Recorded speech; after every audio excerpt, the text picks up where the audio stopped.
nicer glasses. How are you?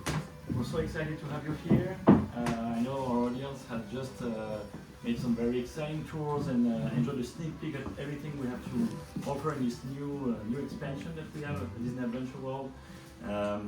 So we are here for about 30 to 40 minutes. Thank you for being there. I will start the discussion, and if we have the time at the end of this discussion, I know that we'll be more than happy to answer a few questions from audience today. Okay. So, and I also introduced you before you arrived, so I'm not revealing what are your roles, but they really know about it. Maybe we start with Michelle, because we are here in this beautiful World of Frozen, but World of Frozen is only part of a global expansion. And so what was the challenge of reinventing a complete theme park that was already existing? Yeah, so we had a great opportunity here to create something that I think is unique to Disneyland Paris. We have, of course, two parks. We have what I consider the most beautiful castle park that we ever designed. And next to that, we had a much smaller effort. And now we're finally sort of like walking into the next chapter and building on this park and creating something that finally I think can sort of like stand on its own legs and sort of like, compete maybe is a buzzword. We are building this expansion really to expand on further on it. But it was a wonderful opportunity to sort of create new areas, new worlds, where we partly sort of thought about the European audience. So creating spaces that are green, that are lush, that there's a breathing space and decompression spaces in there, and you see that primarily in the Adventure Way. It has architecture and elements that are inspired by our films, but nothing really takes you into, you're not stepping into the worlds of these films in this area. We try to kind of create an area of its own, so like a place, a sense of place of its own, really inspired by sort of old world fairs. There's architecture in there, and it's called eclecticism. There's sort of architectural movement, early 1900s, where they sort of experimented with styles, and you can see that in the buildings that we designed. But I think give it a really unique styling. Every building and facility in that part of the park has something that relates to another building in the expansion. It can be the same roof tiles that have the same color that another facility uses, or it can be the same color paint, or it can be the same style windows. So with that, we really tried to create a nice, comfortable place for you to sort of transition then into the area where we'll go into the immersive worlds, which is really the new concept of the park, right? To bring into these immersive worlds. Frozen, of course, the first one, and it's beautifully located on the other side of the lake. And you have a unique view on this World of Frozen compared to some of the others, because this one really is across an enormous open space filled with water, so you have these beautiful reflections. But I really love how you see sort of the panoramic view and quality of World of Frozen here. It builds on to the North Mountain, and sort of builds up again on the other side with the castle and then the little lighthouse. Just really aesthetically pleasing to watch. So, long story short is that we are trying to really set up this park for the future, and we're seeing sort of the first results of that. And you just talked about World of Frozen, so this is your fourth project related to Frozen. Yes. Could you briefly tell the audience how it all began and how it led to World of Frozen here in Paris? So when World of Frozen in Paris opens, I will have spent 13 years of my career on Frozen projects continuously. And I could never have imagined when I first proposed to do something with that film in our park that it would lead to this enormous amount of work and such a long period of my career. But it has been an amazing journey, and I'm I would do it again in a heartbeat. But I could just, I could not have imagined it. Of course, also a large part because the movie was such a great success. It just really sort of like catapulted it into all kinds of other projects that I then got on my plate. So it was really interesting to, it started with the one in Florida, Miller Pavilion.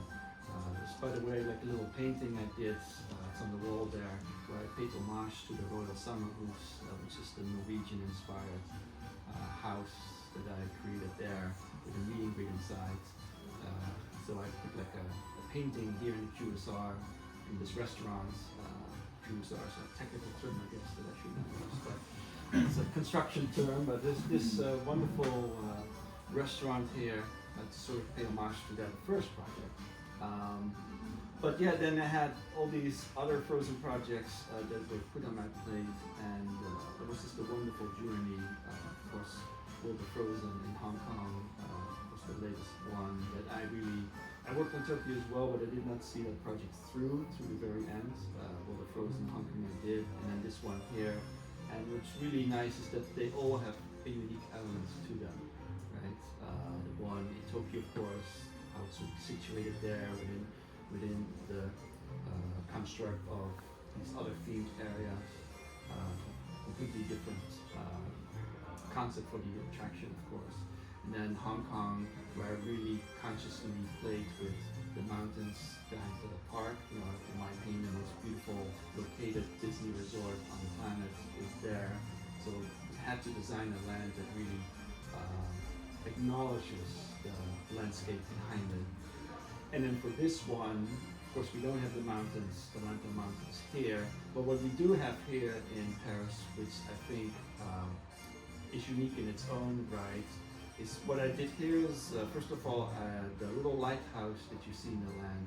In Hong Kong, that lighthouse is all the way to where the village is. And I moved it far out and created sort of like a viewing platform from which you can enjoy the land sort of from an elevated perspective. We have to go all the way up to 4.5 meters to get over a bridge. And the bridge is over a canal, and the canal is used to get the barges in and out the lake for the nighttime show. But I took that height difference to my advantage and create sort of like more of a elevated, almost like looking downwards upon the land versus Hong Kong where your eye is sort of directed upwards because of the mountains. So those are things that were really fun to play with.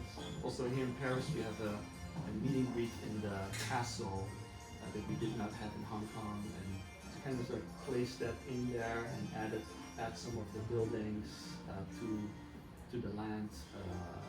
Was really fun to sort of design these changes. So when you really study the two, especially Hong Kong and Paris, it's interesting to see where the changes are.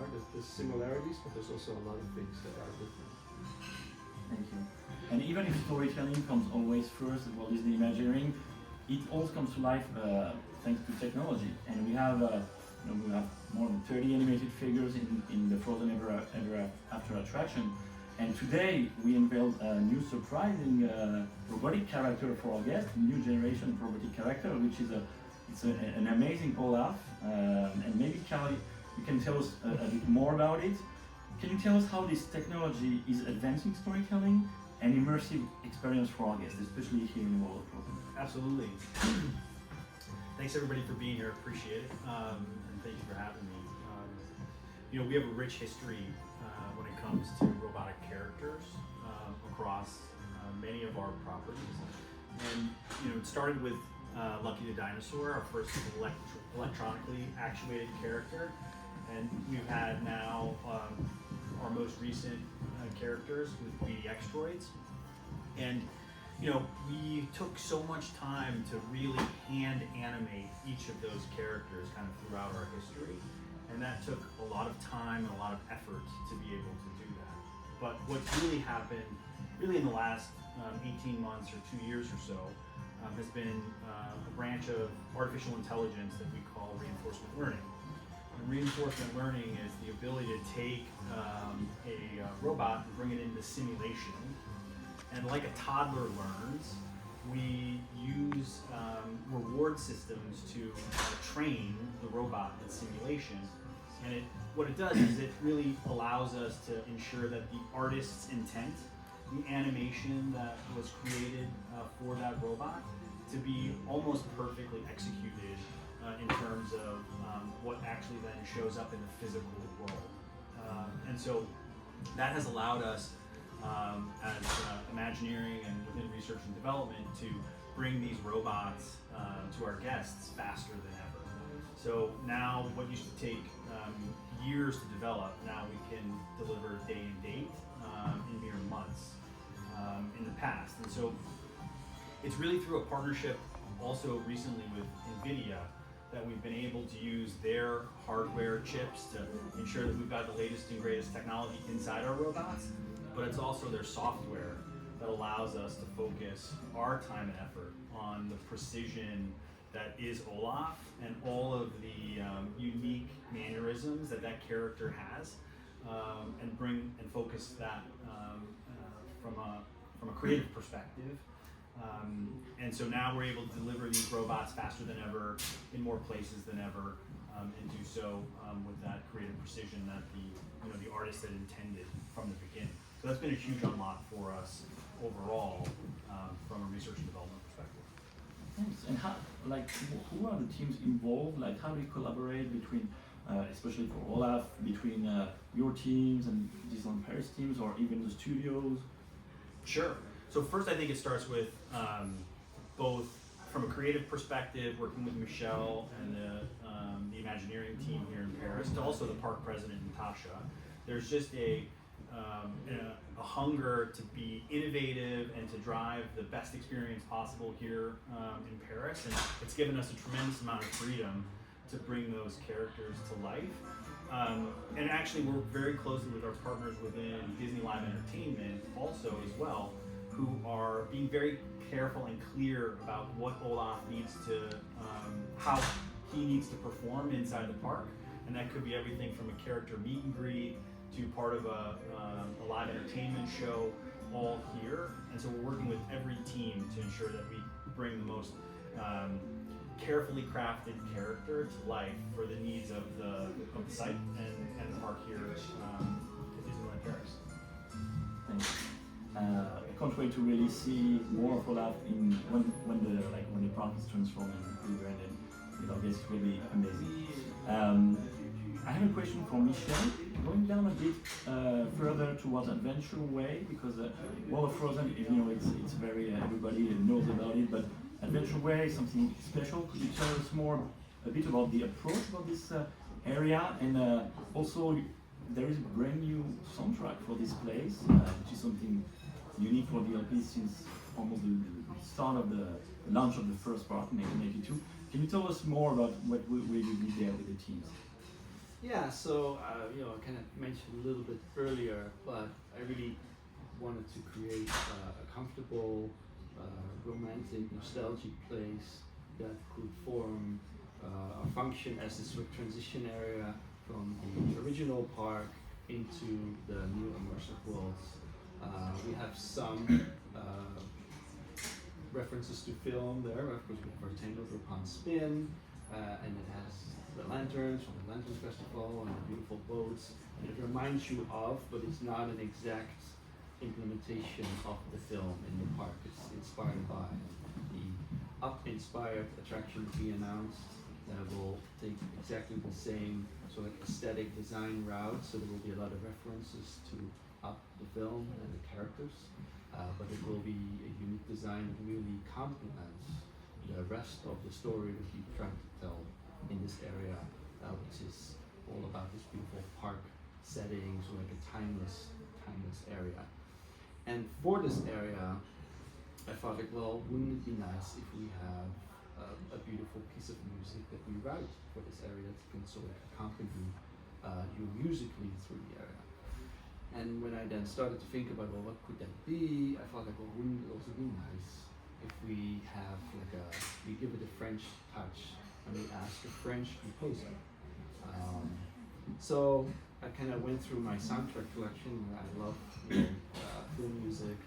I went through my soundtrack collection of French composers, and there's a French composer called Philippe Bombi, and he does beautiful music. But one of the things that I like so much about his music is, although he's French, his music has a very Hollywood-esque quality. Because one thing I don't want is that the music will stand on its own in a way that doesn't contribute to the Disney experience. We're here at Disney, so it needs to be Disney music. But it is going to be a completely new theme. It's not based on any of our movies. So I thought he was the right person to ask. We contacted him, and we had a great meeting here in the park, and he was very honored to be thought of as a composer and contribute to the project. And I don't know if you guys heard it play as you walked through the area, but I just I'm so happy with it. It's, you know, there were 3 words that I gave him as he started writing the music. One was a sense of horizon. I want to hear in the music sort of this sensibility that there's a horizon, this sort of traveling to faraway places. Then a sense of nostalgia also. It's the area that it plays in is very classical. And then sort of like a light-hearted adventure. So those 3, he has like an A theme and a B theme, and these things were transported into or translated into the music, and it's just really comfortable to listen at. It's 45 minutes of music, new music, and I walked through that area, and the music is sort of guiding you through it, and it really adds like an emotional, I think, touch to the area that I think and hope people will enjoy. I certainly do. So and I think you can hear a beautiful piano rendition of the theme in the he did a special version for the Regal View Restaurant and Lounge, where we have the lounge area and the restaurant. So we were already working on the music for the restaurant, and there I said like, well, we need to kind of have a Debussy kind of flavor for the music. So all the Disney themes that you hear in there are sort of inspired by that, and old French composers, historic French composers. And then Philippe did a version for the restaurant. So in the bar you will hear just the piano version, and as you walk into the restaurant, it's accompanied by an orchestra. So again, like really beautiful, really elegant, and just pleasant to listen to. It's to me, it's like music that you can listen to over and over and over again, and it doesn't really, it just gets better the more you hear of it. Right. And again, also to your point, not something you get to do often, because most of the time, we use music that we inherit from our films. But now we had an opportunity actually to do a new theme, which is it's not something we get to do often, so quite unique. Thank you. Next question is for Kai. So we talked a bit about technology, obviously. It's transforming creative work so fast, especially for the Imagineers. What's been the biggest evolution for you in this field, and how do you see its future? I mean, I think, again, the opportunity to use a branch of artificial intelligence and reinforcement learning has allowed us to move faster than ever from a robotics perspective. Some of the other things that we're really excited about is a partnership that we have with Epic Games, and we use the Unreal Engine, which is a creative tool that our studio uses to produce Disney Plus shows like The Mandalorian. We're using that same platform with an update to Smuggler's Run that we're doing in both Anaheim and in Orlando. But that technology now allows us to personalize that experience for people even more than we have in the past. And the ability to bring the highest quality graphics to our guests, brings that level of immersion to unlike anything we've ever done before. So that pace of change is happening kind of across all of our partners, across all of our tools, so that we can do more to build those experiences to follow right when the movies or the Disney Plus shows launch. It used to be we'd wait years to see new content come into the park, and now more than ever, partnering across the world to make that happen faster. Exciting. It's very exciting. It's really my final question, and a kind of obvious question for both of you, and then maybe the audience will have a few of their own. What are you looking forward the most when we unveil Disney Adventure World to the public next spring? What are you looking for the most? Be it an experience, an attraction, a location, to see after when the expansion opens. Well, Olaf, of course, which will be available when we launch here in the springtime next year. It's an exciting time to be able to see that work come to fruition. I think in many cases in the past, we've maybe developed a character, we've put it on stage, but it has never really ended up in front of our guests. And now we've got this incredible commitment to make sure that everything we're doing from an R&D perspective is actually making its way there.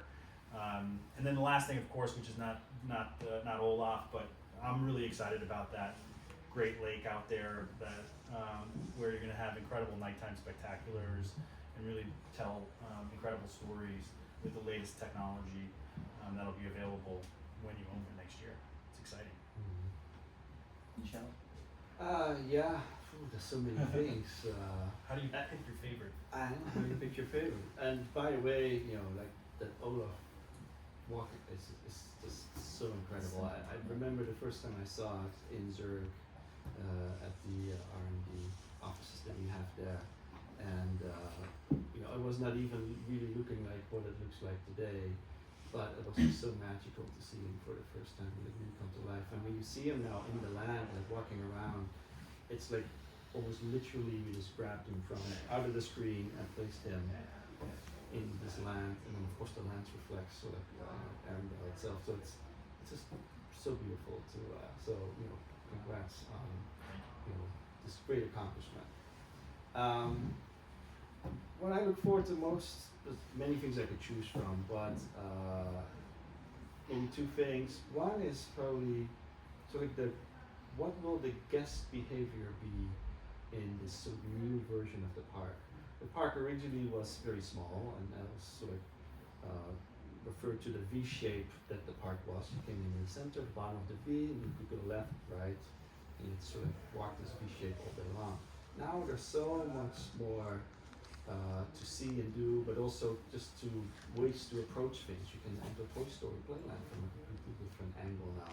And there's new sight lines. So it's sort of like how will guests enjoy the new version of the park and what is touching them the most. And then that will sort of like, I look forward to the emotional things I try to incorporate in the project, like the music in the LA, or the scenic quality of World of Frozen that can be enjoyed from many angles. Like just looking forward to see guests really enjoy that. I can fully imagine a warm late spring night, the sun sets, the sky is fully red, and you see World of Frozen or the other side of the park, and the lights go on. That is just going to be such a magical moment, and a sense of, I think, sort of an emotional experience in the park that we didn't have before in our second gate, right? Now when it gets dark and there's an actual nighttime experience in this park that's pretty to look at, is something I look forward to seeing guests enjoy. Thank you so much. I think we have around 10 minutes for a few questions, so happy to take them. What drew you to the architectural styles that you eventually ended up using on Adventure Way? So I've explored various styles for the design of the different facilities. They're not all quite the same, but like I said, they also like mimic something from a different building. The one that it started with was the Regal View, which is obviously the biggest building in the area, so we had to figure out what that looked like. And originally it had a completely different design for it. For various reasons, we went a different route. But when I kind of figured out some elements, design elements. I did like a little elevation of it where I sort of established some design rules, if you will, for the design. And when I was happy with that, then I kind of placed that on top of other areas of the park. Again, with the aim that all these things kind of speak to each other. And although Tangled does not exactly look the same as the Regal View, it does have some elements that it's mimicking. Same for some other buildings. So yeah, I mean, my design process can be quite organic. You know, my history is in sort of drawing, and so I start sketching, and so at some point, you know, I get inspired by what I see in the outside world.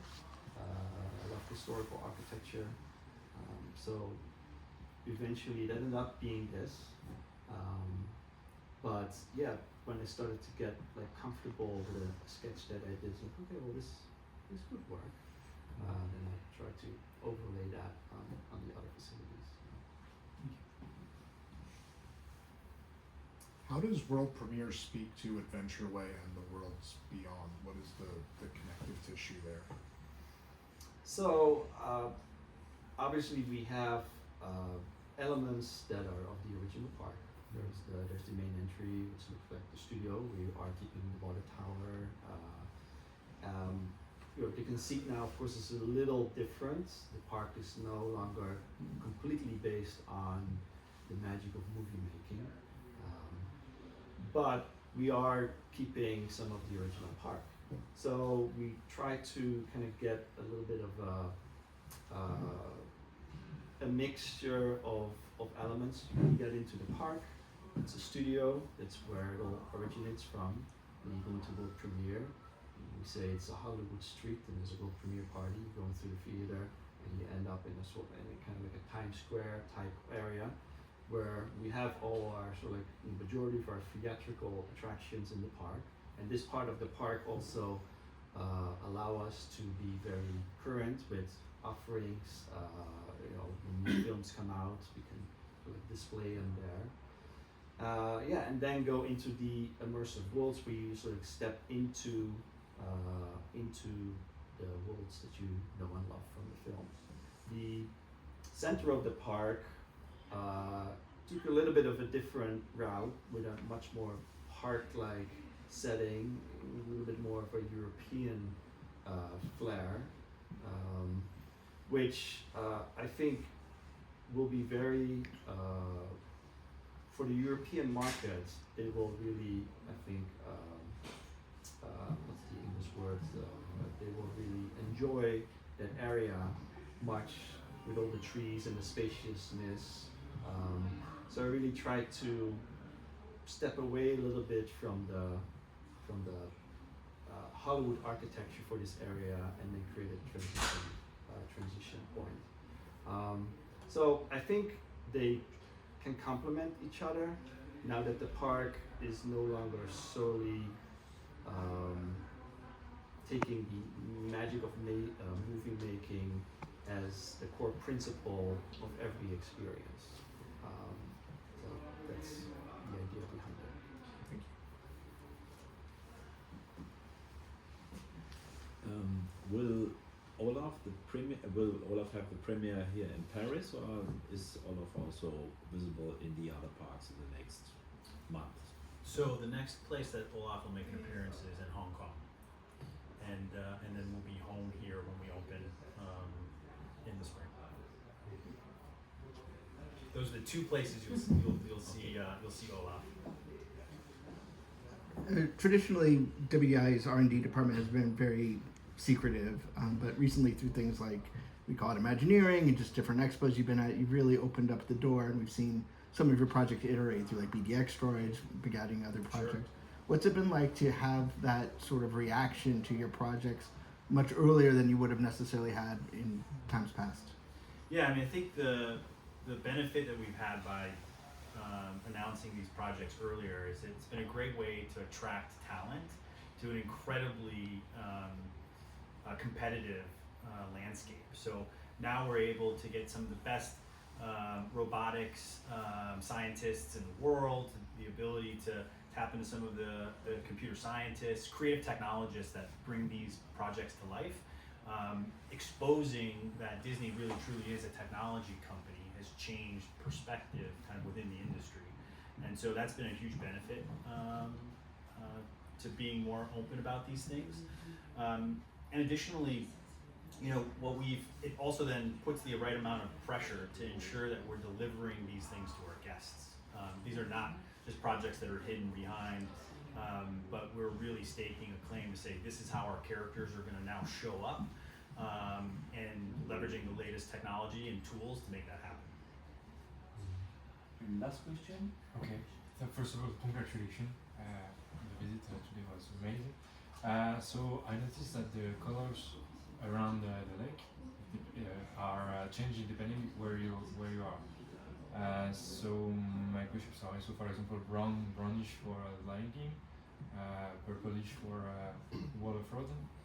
Now I have a tricky question.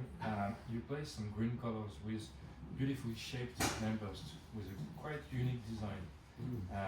Does this suggest maybe a further expansion inside of the park?